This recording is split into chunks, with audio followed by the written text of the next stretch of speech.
lecture. All right, picking up where we left off last time, using mass percent composition as a conversion factor.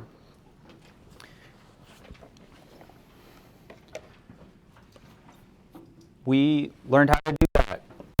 You can also calculate mass percent composition or percent composition using a chemical formula.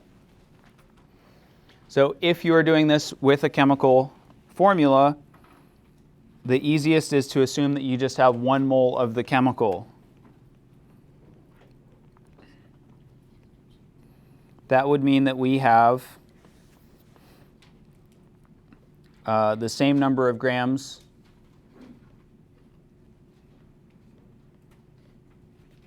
of the molar mass.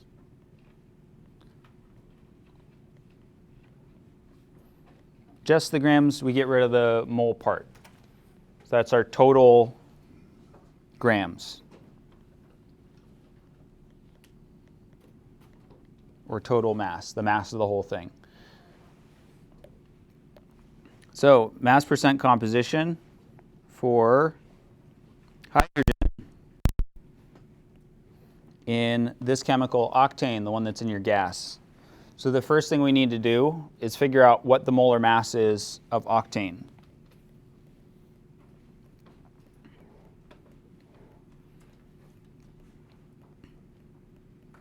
So we're going to find the molar mass of the octane. We've got carbon, we've got hydrogen.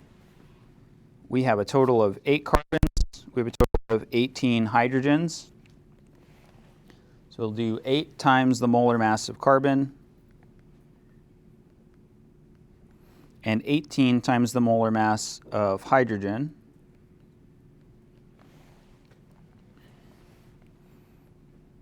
And we'll combine those together.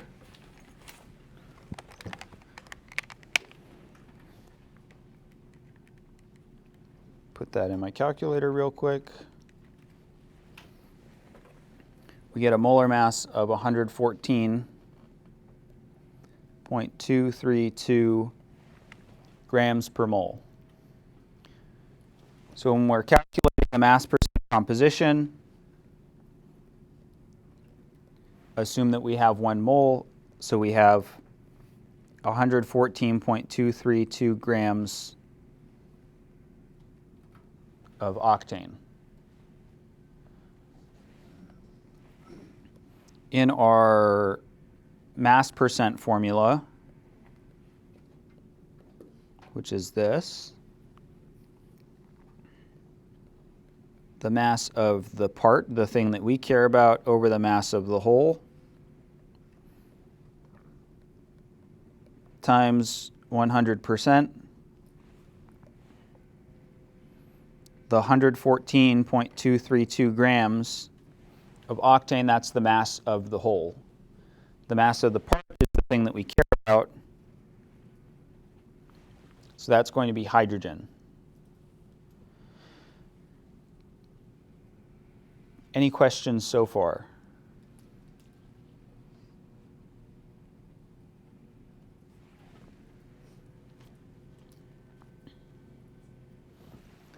So to figure out the mass of the hydrogens that we have, we just calculated the molar mass. We can take the 18 times 1.008 grams per mole and use the grams of that for the mass of the part, or the mass of the hydrogen.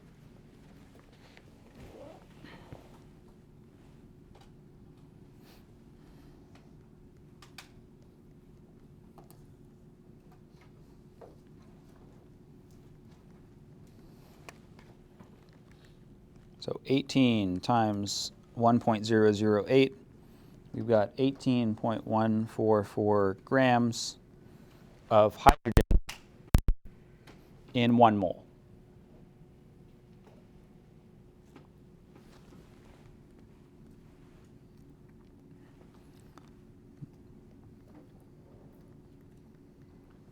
So filling out our equation,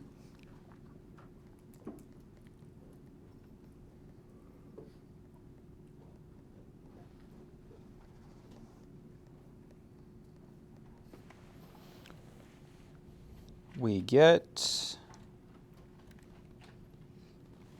about 16%. 15.88%, we'll call it.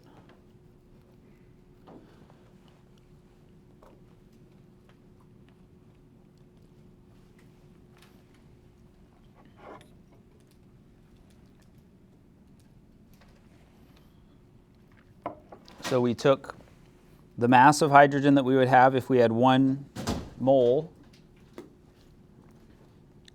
of our octane, and we took the mass of the octane, so including the hydrogen and the carbon. And those were our 2 numbers. Acetic acid is the active ingredient in vinegar. Calculate the mass percent composition of oxygen in acetic acid. This one's for you to try.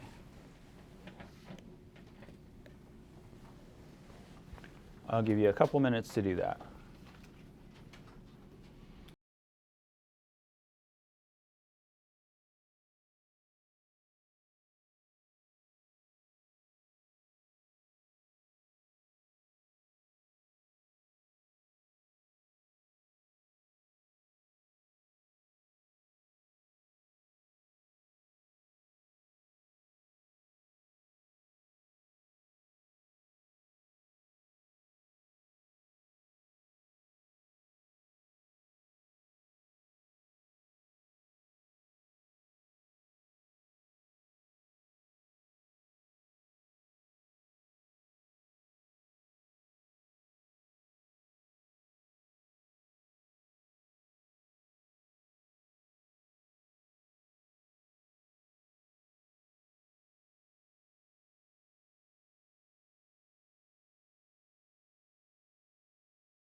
All right, we're calculating mass percent composition. We want the mass percent composition of oxygen in acetic acid. We're going to assume, just for the sake of easy calculations or easier calculations, 1 mole of acetic acid. So what we're looking for in our mass percent formula is the mass of oxygen in 1 mole acetic acid over the mass of 1 mole acetic acid. Those are the things we'll be filling in. To fill those in, we first need to know the molar mass of acetic acid. So I put the hydrogen, carbon, and oxygen up there with their molar masses. We need to figure out how many of each of those elements we have. So in acetic acid, how many carbons do we have? 2 carbons. How many oxygens do we have?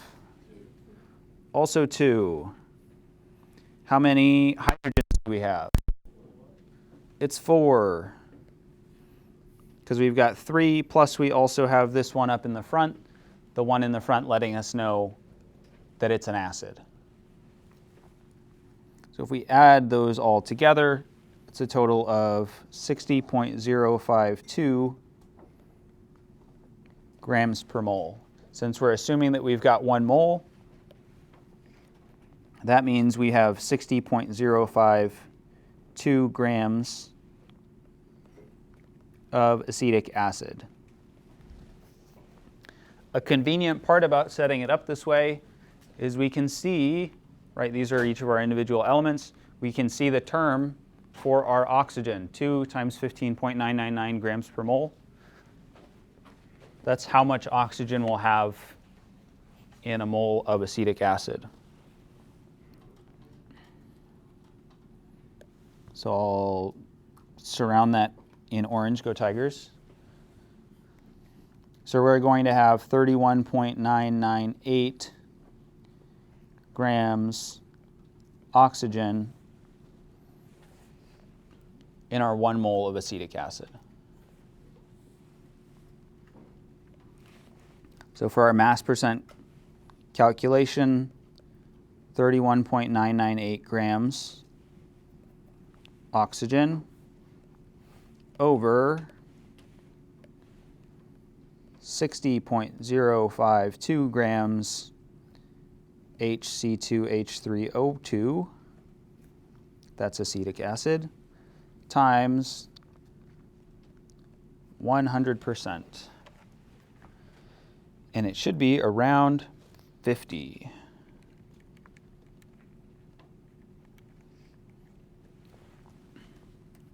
It is 53.28% oxygen. So in any given amount of acetic acid, the active ingredient, the spicy part of vinegar, that percent of it is just oxygen. Questions about doing that calculation?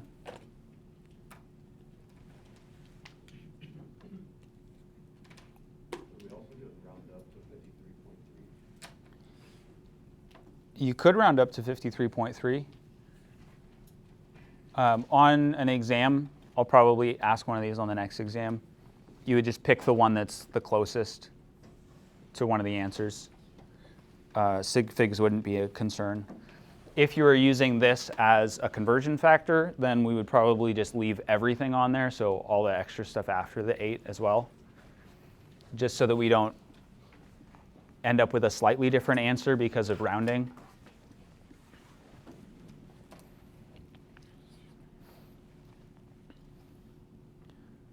All right, if you've done your pre-lab,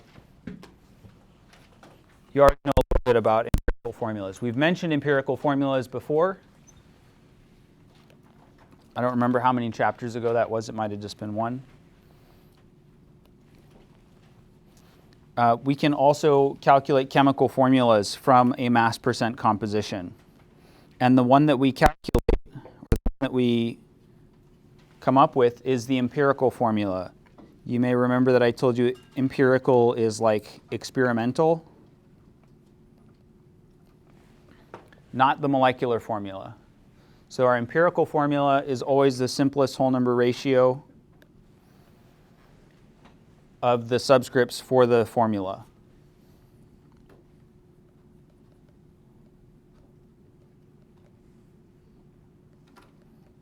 Simplest ratio of element subscripts.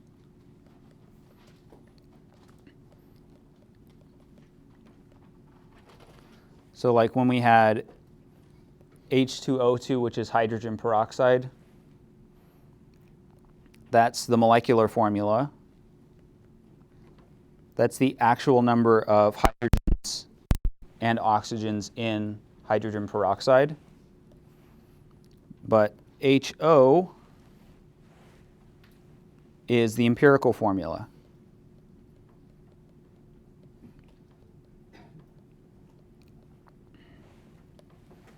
It's the same ratio of the elements, it's just that it's made a little bit simpler. So rather than being 2 to 2, it's 1 to 1. And the reason that we have the empirical formula as this simplest whole number ratio is because we wouldn't have any way of coming up with these subscripts of 2 if we were just measuring the ratio of hydrogens to oxygens. We would just find out it's 1 to 1. We wouldn't know if it's 2 to 2 or 3 to 3 or 4 to 4, etc. with just like the mass of the number of atoms. So the way that we can calculate empirical formulas involves a couple of steps. Again, it's our smallest whole number ratio rather than our specific amounts. And our molecular formula is always a whole number multiple. Usually this will get shown as n of the empirical formula. So take the subscripts of the empirical formula, multiply it by n, and you get your molecular formula. We'll talk about how to find that n, that whole number multiple, later. So another example would be ethane, which would be C2H6. That's our molecular formula.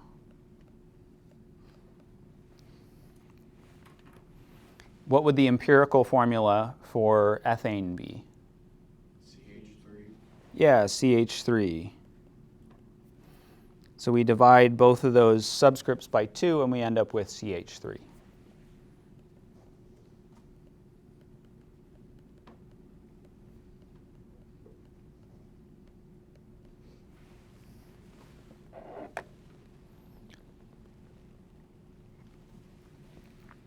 In this case, that whole number multiple, n here, would be 2. Our molecular formula has twice the subscripts of our empirical formula.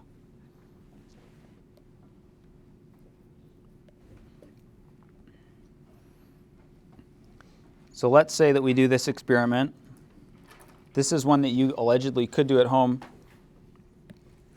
But I'd be careful because electricity is always dangerous, usually dangerous. So let's say that we decompose some water with electricity and we produce 4.5 grams of hydrogen and 36 grams of oxygen. We can come up with an empirical formula from the data, but it's probably not immediately clear how we would do that. So there's some steps that we're going to take. Our first step is to start with the masses of each element.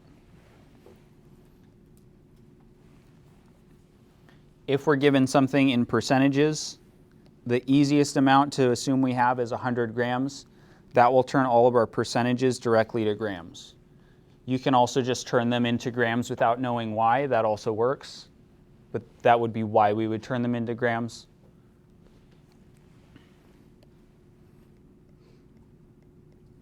So percentages, just turn them into grams. And then we get to convert mass to moles with our friend molar mass. Part of this is because if we're comparing the masses of each of our elements, the atoms are different sizes, they're different weights. And so we wouldn't be able to compare the actual count of each of them. This would be like if you were comparing, like you're figuring out the ratio of cucumbers that you had at your grocery store. I don't know why you would do that. And you've got English cucumbers, and you've got the little mini cucumbers, and then you've got like regular cucumbers.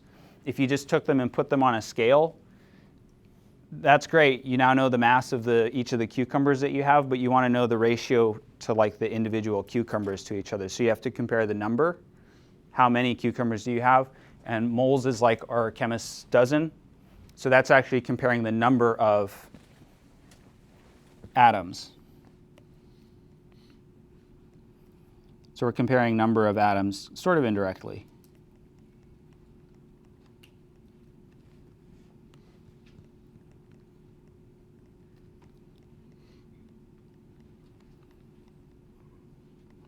And since we're actually comparing the number of each element, that means we can start to work on getting those subscripts.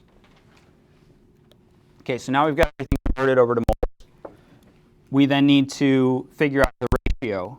And a ratio means divide. So we're going to divide all moles by the smallest number.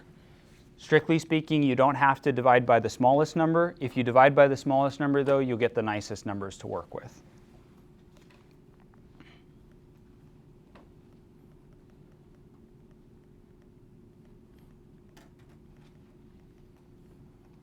You can do it with just any of them. So then this will give us a ratio of our elements in our formula. And oftentimes, we'll end up with moles that aren't whole numbers. So we might get 1.5, 1.33, 0.125, things like that.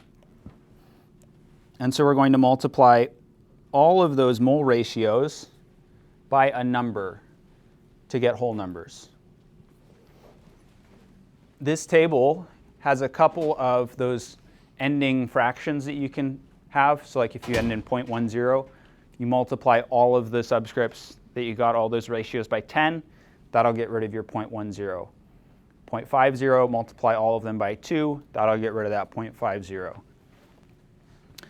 On exams and in like not experiment stuff that we do in lab, they will always end up giving you nice fractional subscripts so that you don't have to do a lot of guesswork about what you need to multiply it by. So this could be a good reference for you if you don't have those multiplications just like rattling around in your head. And then finally, we'll write the formula using those new numbers as our subscripts. There may be some fractional subscripts that don't show up on that table that you might end up needing to use.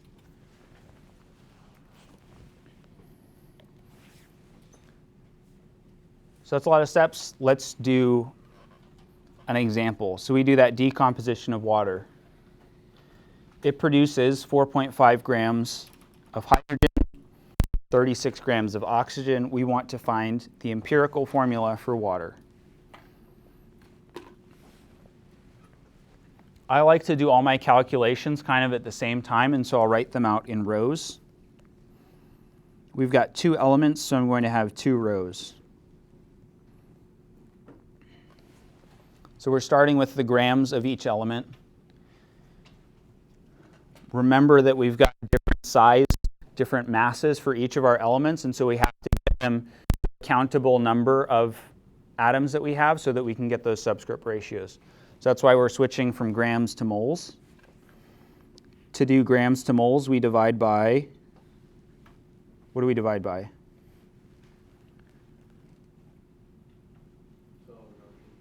It's not Avogadro's number. Molar mass. So we're going to divide by the molar mass of each of these elements.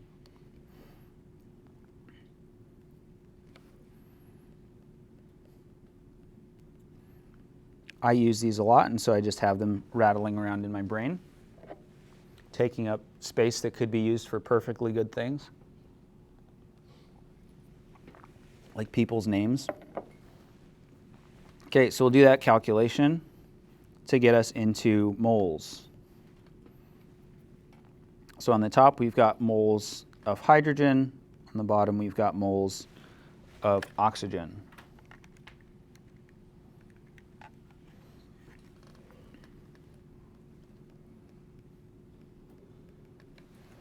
I'm going to let you in on a little secret. So we're supposed to keep all of the decimal places. If we're doing these sort of calculations, we're going to end up with a lot of decimal places that we have to write out over and over. And so I'm unlocking this new secret shortcut for you, this shorthand. The ... the ellipsis. Put in that ... and that's your way of indicating to me, I know that there are more decimal places there. I'm choosing not to write them, but I haven't forgotten about them. So that's what that signals to me.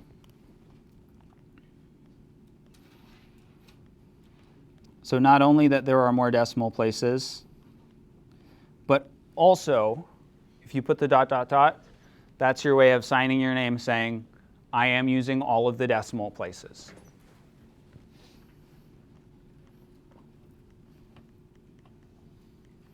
In your calculations.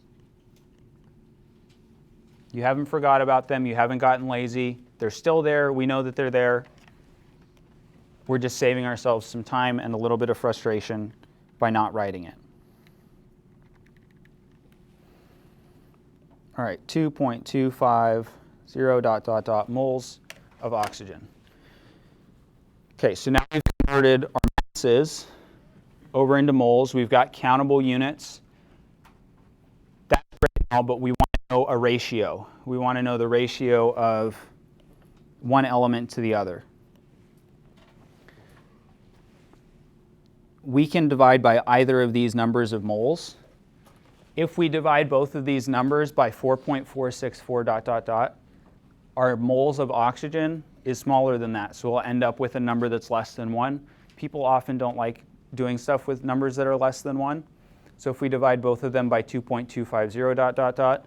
this bottom one turns into 1 because it's the same thing. And the top one will be bigger than 1, maybe around 2. So we'll do that. We divide both of them by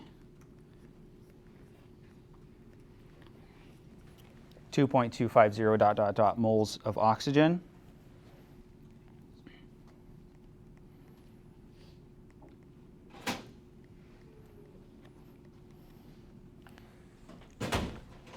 And for the top number, we get a value of 1.984 ... hydrogens for every oxygen. And this bottom number, this profound bottom number we get, this one's free. We don't have to put it into our calculator. We've got this truly astounding, for every 1 oxygen, we have 1 oxygen. Wow, very cool. Thank you. All right, so we've got some numbers. Now comes the part that makes a lot of students, a seemingly baffling number of students, very uncomfortable. What do we multiply by to get rid of that 0.984 ... This is a trick question.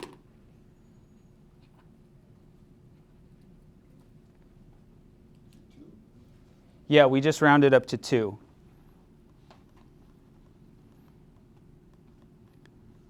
We just rounded up to 2. It's really close to 2, so we don't have to worry about it. If it was, say, 1.47 ... that's pretty close to 1.5. I would round that up to 1.5 or count it as 1.5, multiply it by 2 to get rid of it. So there's a rounding part here. You have to make a decision. Is it close enough to a whole number that I can round it to a whole number? Is it close enough to like a third or a half that I can round it to that instead? And then we get to do some multiplication.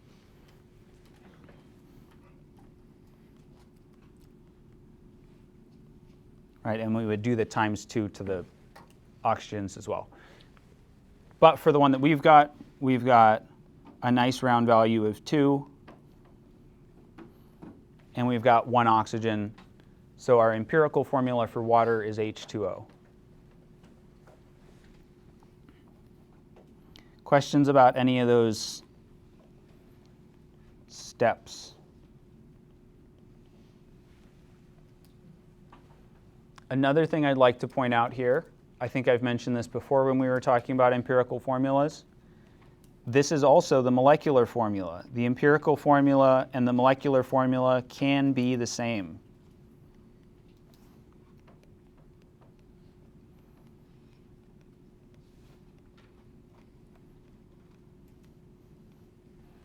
Sometimes I mention things like this because I like to include a question about it on the exam, and students don't do well on it, and so I mention it to the next class, and then they don't realize that I'm telling them that there's a piece of information here that they can use on the exam. Pretend I'm nudging you with my elbow. So you can expect that to show up on an exam. All right, we do a different one. We've got some iron, we've got some oxygen. We take a sample of a compound, we decompose it in the laboratory, bwahaha, and produce those grams of those elements. Calculate the empirical formula of the compound.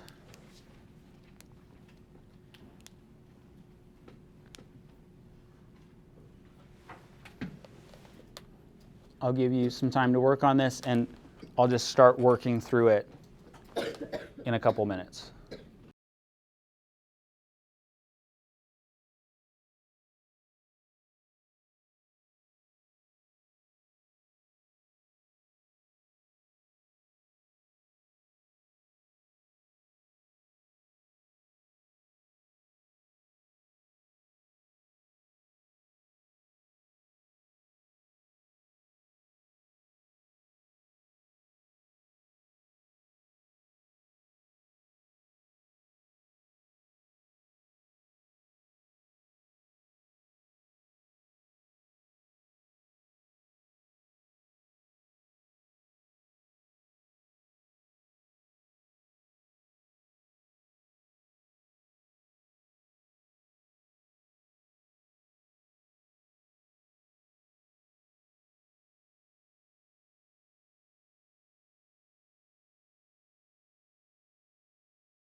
All right, so we did the first two steps for you.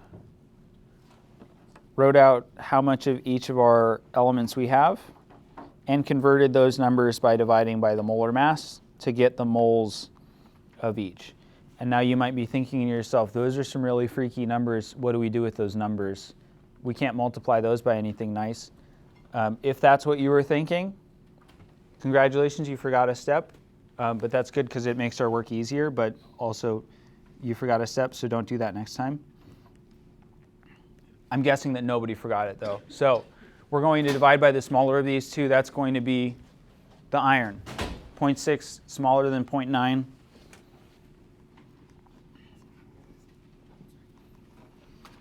With the little dot, dot, dot in there. And this gives us a profound piece of wisdom. For every iron, you guessed it, we have one iron. One iron for every iron. Love that for us. And down below, our one calculation that we actually have to do. 1.5003 dot, dot, dot oxygens for every one iron. What can we multiply 1.5003 dot, dot, dot by to get a whole number? 2. We are going to say that 1.5003 dot, dot, dot is close enough to 1.5 that we can just call it 1.5.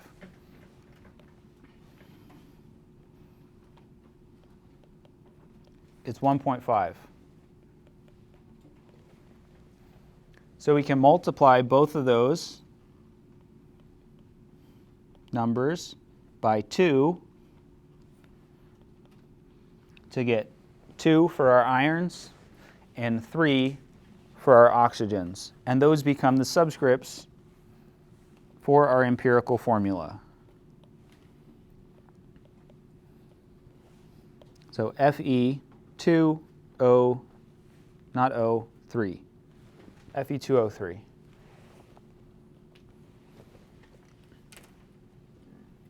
Which is rust.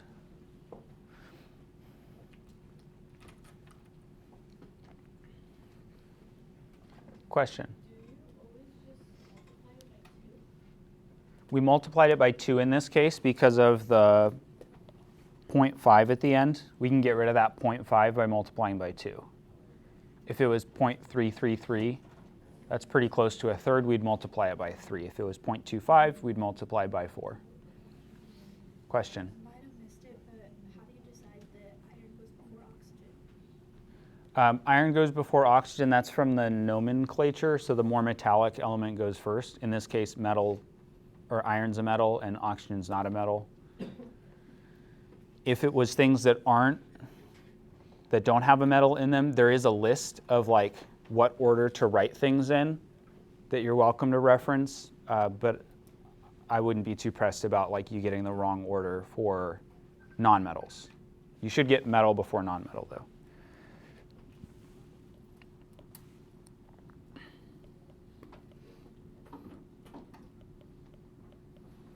And for those of you that were wondering what the name is, it's iron 3 oxide.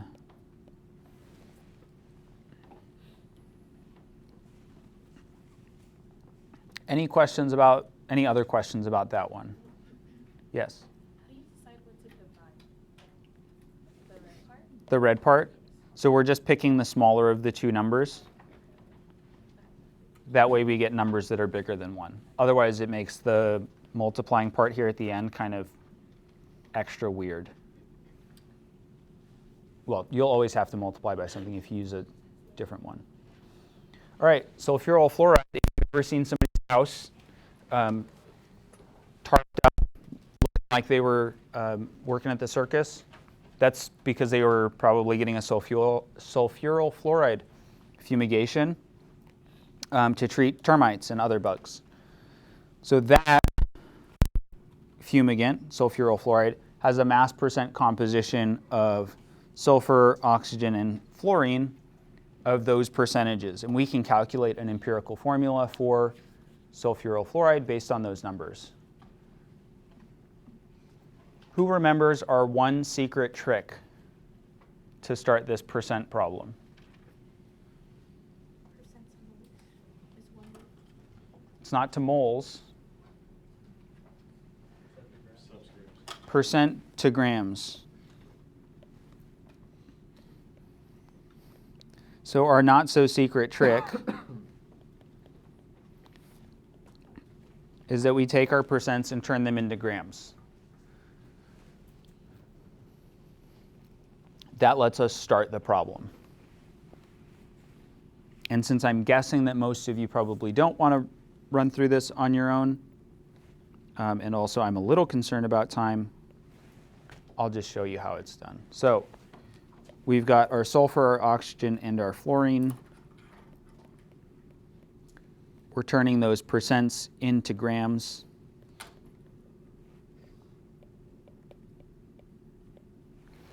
So we've got those values for the masses of each of our elements. Masses aren't a countable number of atoms, so we can't relate the number of atoms to each other, so we need to convert it to moles. So we divide by the molar masses.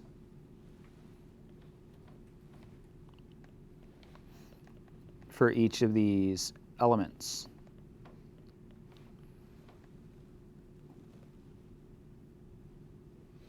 That 18.99 for fluorine. I think that's right. Okay, so all of our grams that we just got, they're gone. RIP grams. And hello, calculator time.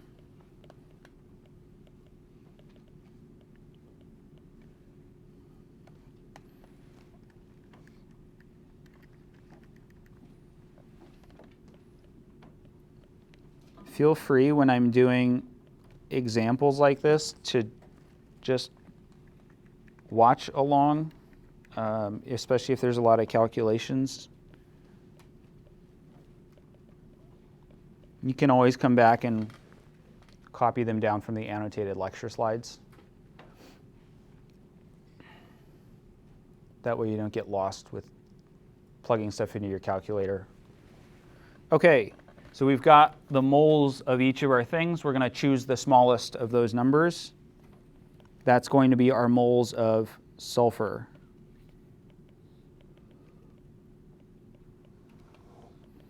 And we're going to divide all of those by that same number.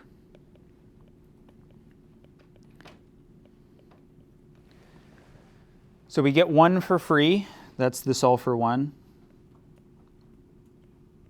But the other two we'll have to put into our calculator.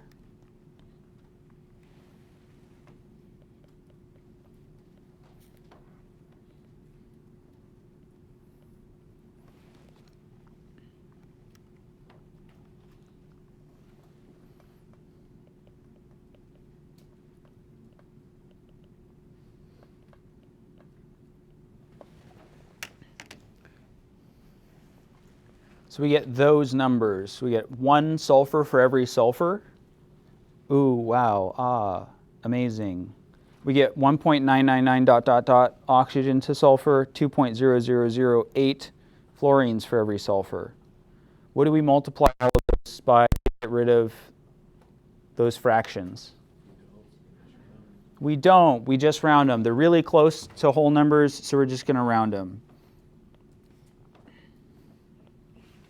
They're super, super close, so we're just going to call it 1, 2, and 2, and we'll make those our brand new subscripts. So 1 sulfur, 2 oxygens, 2 fluorines. There's a very good chance that's not the correct order of the nonmetals. If I was really concerned about it, I would just Google it. I just put in SO2F2, and then Google would be like, hey, that's the wrong thing. And I'd be like, all right, my bad. Or I would look up sulfuryl fluoride. A great way to check. Questions about that example? Yes. At the very end, in this case, we multiplied by nothing. We just rounded them because we're really, really close to having whole number values. But how do you decide if you do? If we do need to do it, you either know what to multiply by to get rid of the fractional subscripts, or alternatively, you can reference this table or memorize this table, and that'll tell you a bunch of options. If you're not sure and you would just like to plug numbers into your calculators to see what you get, 1 divided by 2, see what that ends up with. If that's the same ending as what you've got, then you multiply by 2. If that doesn't match, 1 over 3, 1 over 4, 1 over 5, et cetera, et cetera. And eventually you'll get to one that's relatively close. Or like if it's in lab, you can just come and ask me if you're confused. Because oftentimes in lab, we'll end up with crazy numbers there. All right, other stuff. This will come up in a lab. Percent of water in a hydrate. A hydrate is a name for a type of a compound. So many ionic compounds. Ionic compounds, of course, being metal and nonmetal. Many of those naturally contain water molecules. Either they've always been there, or they've been there for a really long time, or possibly they just left ionic compounds out. There's water in the air. They will often absorb water out of the air, and then they'll become hydrated, as we call them. If you drink a lot of water, if you're full of water, you're hydrated. So ionic compounds that contain water molecules are called hydrates. You can often remove that water by applying heat. Ionic compounds tend to have really, really high melting points. Like they can be in the thousands of degrees Celsius, and water boils at a much lower temperature, so we can just heat it up as hot as we want, and usually the water will just leave. We're going to be doing this in one of our labs. The resulting ionic compound is the anhydrous, that an prefix meaning without,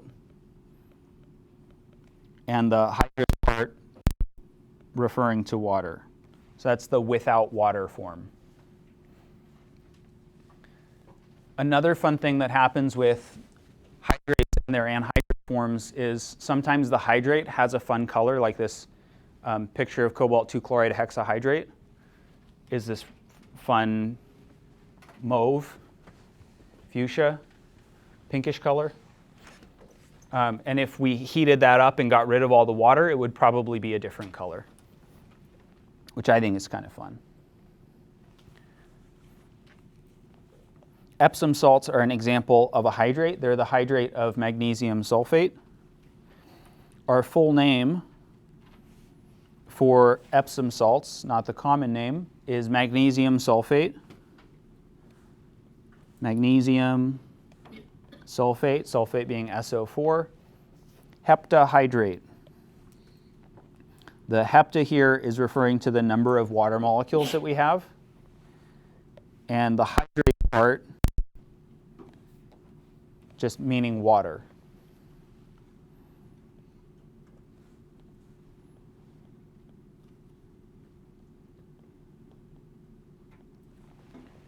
So magnesium sulfate with 7 water molecules.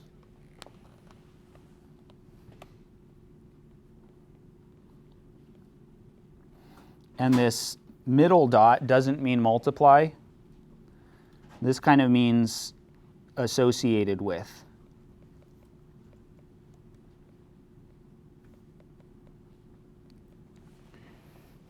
So each of our magnesium sulfates, each of these ionic compounds, each of these formula units has an entourage of 7 water molecules that are around it.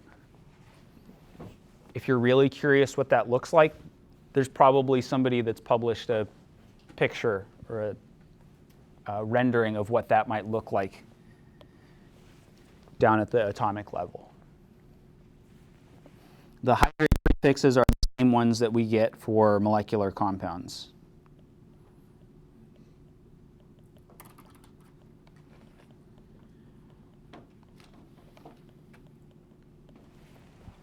So mono, di, tri, tetra, etc. Again, the weird ones being hepta for 7, we saw that here, and nona for 9. Gypsum has the chemical formula seen here. What would be the chemical name for gypsum?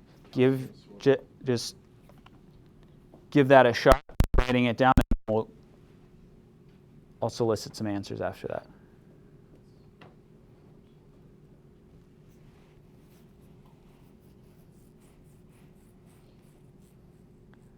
All right. What's the name? Calcium sulfate dihydrate. Calcium sulfate dihydrate. So we've got calcium, Ca. Calcium always has the same charge, and so we don't have to specify what the charge is. We've got SO4, which is our sulfate oxyanion, and we've got also 2 waters. And those 2 waters are dihydrate. So our chemical name for gypsum, calcium sulfate dihydrate.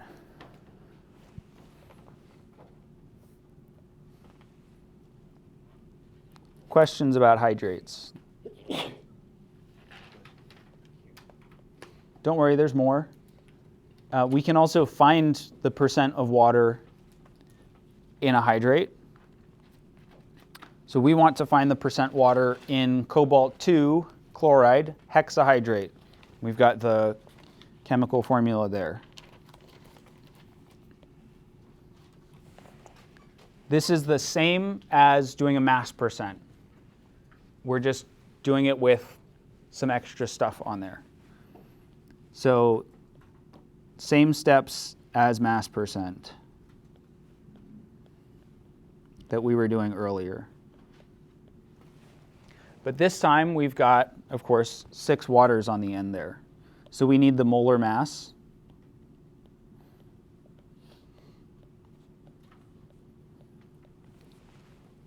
So we've got cobalt, we've got chlorines, we've got hydrogens, we've got oxygens. We have 1 cobalt and 2 chlorines. And then we've got 6 waters, and so that 6 is going to distribute to our subscripts. So we'll have 6 times 2 hydrogens, so 12 hydrogens, and we'll have 6 oxygens. And then we squint really hard at the periodic table on the wall. Is it 58.93 for cobalt?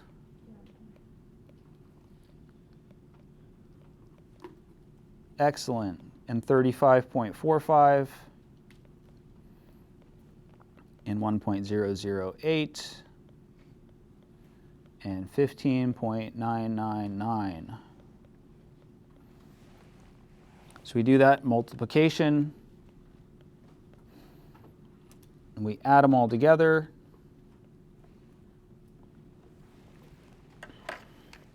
And let's see what we get.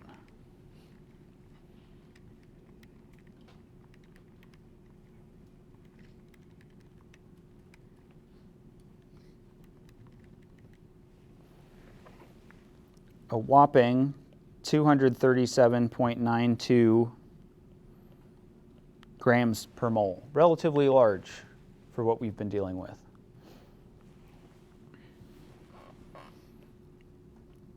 So in 1 mole,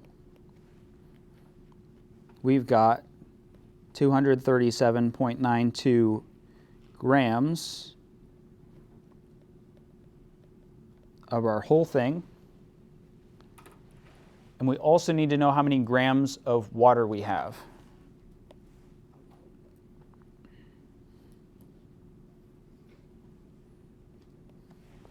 So if we do 12 times 1.008 and add to that 6 times 15.999, that will give us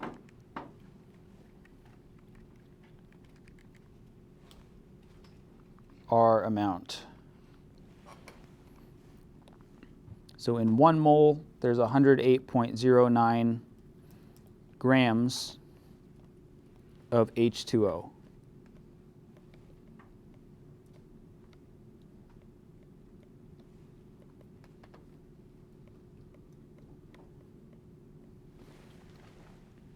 So instead of just doing one element on the top, we're doing an amount of waters, a mass of water. And since it is a percent, we have to have that 100% in there as well. Questions about any of that setup? How did you do that calculation so fast? How do I do what calculation so fast? Adding up all the molar masses and the multiplication. Did you just... I'm just quick with it on the calculator. I'm built like that. Okay, so our percent water, or our mass percent of water, would be 45.43%.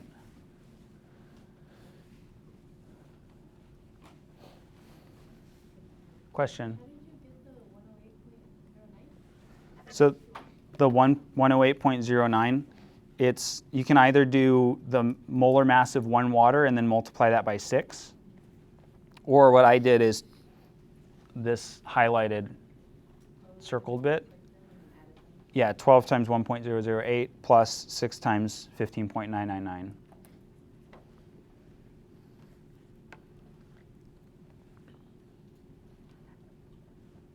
And the nice thing about doing those calculations is you don't need any parentheses.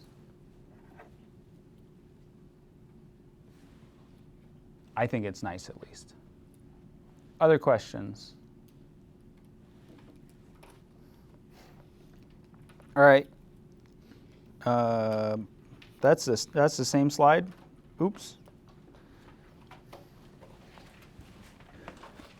Okay. We talked about empirical formulas earlier. We can also find molecular formulas from empirical formulas. Our molecular formula is always a whole number multiple. That's this n value that you see below of our empirical formula.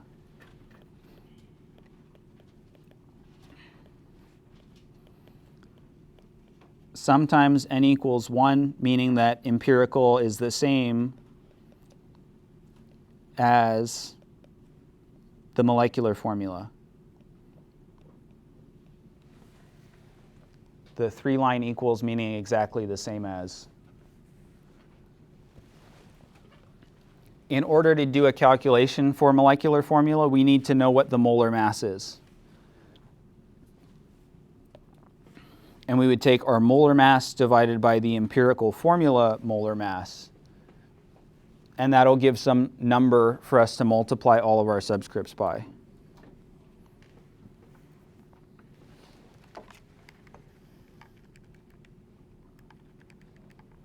So let's say that we have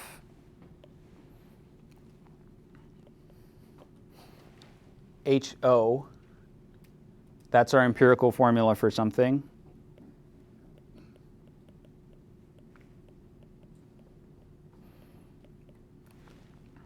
And we're told that the molar mass is 68.028 grams per mole.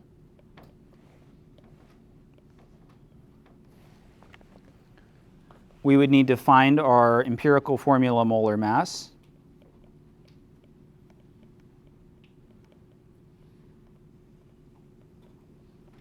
It would be a little over 17.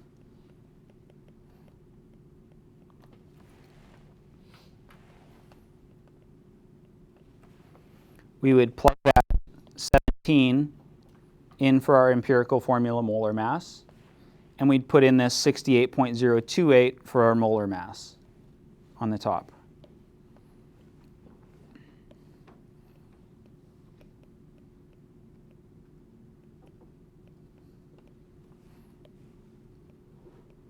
And this will give us that n number, the thing we multiply by. In this case, it's going to be 4.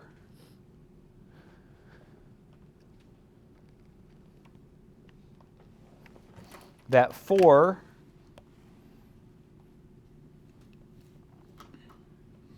we multiply our subscripts by that number.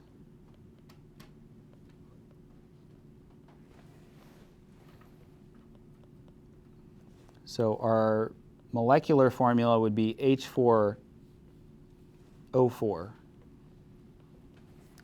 which might exist but probably doesn't.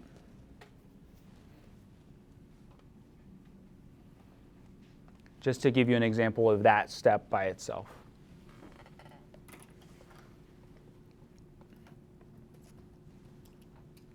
All right, applying this to a real problem, the empirical formula for fructose, a sugar, because it ends in ose, is CH2O, and its molar mass is 180.2 grams per mole.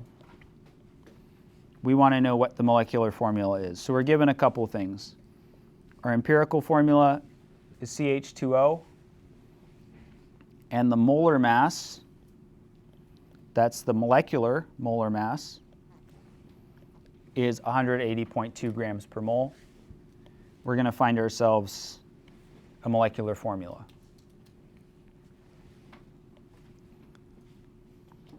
So we're going to find that N number first. Remember, that's our molar mass, our molecular molar mass, divided by our empirical molar mass, or our empirical formula molar mass.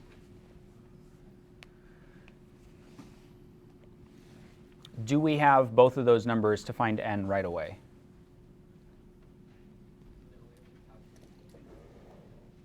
Right, we don't have both of them. We have one. We have the molar mass, but we have to calculate the empirical molar mass.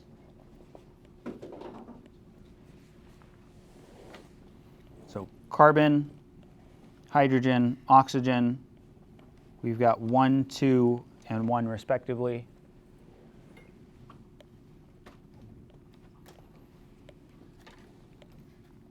Multiply those by their molar masses.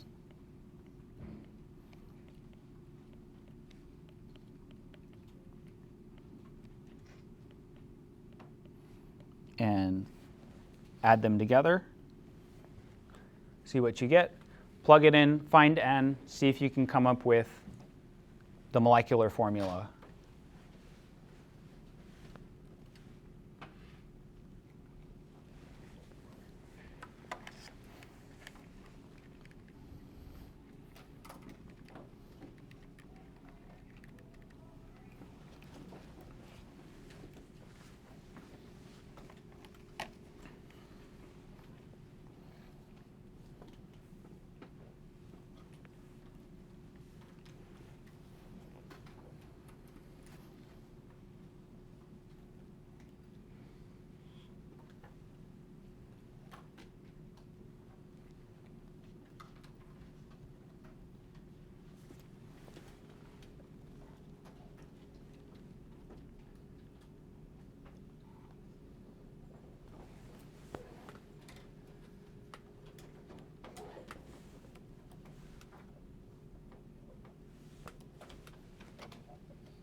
Okay, so you should have gotten 30.026.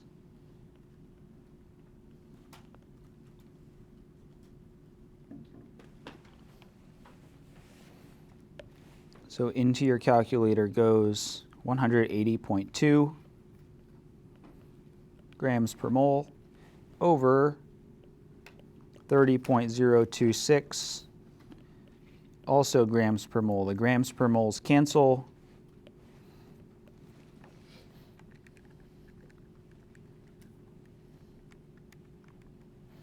And we get a value of 6.001465397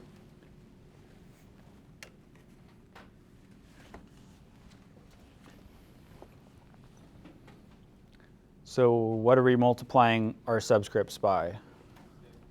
6.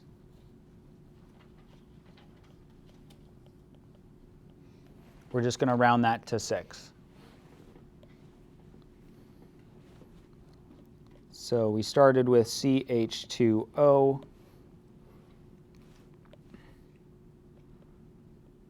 Multiply all those subscripts by 6. And we have C6, H12, O6. And that is the molecular formula for fructose. Also some other sugars, but. Questions? Yes, question.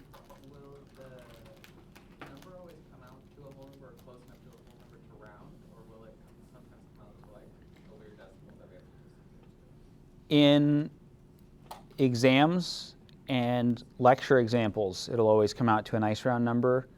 In the lab that we do, where we find the formula for a hydrate, it'll often come out to something weird, and we'll be extra lenient about like when we can round up and down. So like 0.75 would be close enough to round up in that case. Otherwise, it gets kind of gnarly. All right. Last one, estradiol is an estrogen steroid containing carbon, hydrogen, and oxygen. Its empirical formula is C9H12O, and its molar mass is 272.4 grams per mole. Find its molecular formula.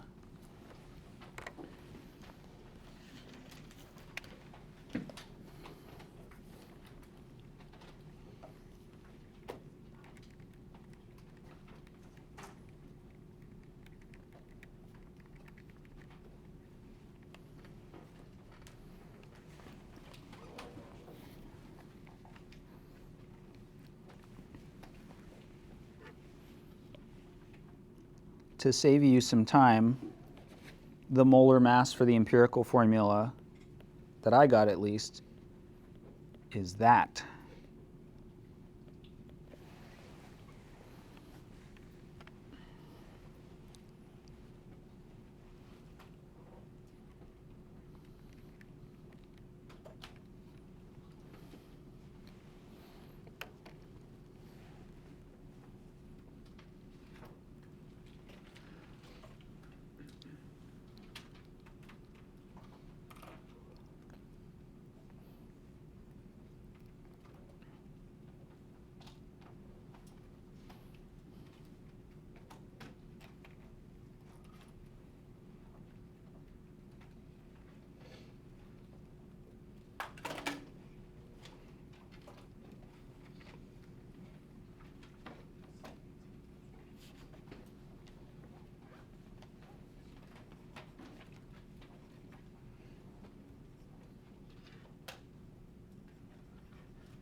All right, so our calculation for that number that we're calling N is 272.4 grams per mole. That's our molar mass. And we're dividing that by our empirical formula molar mass. That'll come out exceptionally close to 2, so close that we'll just call it 2. Then we take our C9H12O,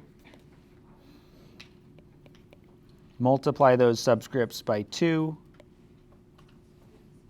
and we get C18H24O2. Questions? Okay, that'll do it for this chapter. We'll start the next chapter on Thursday.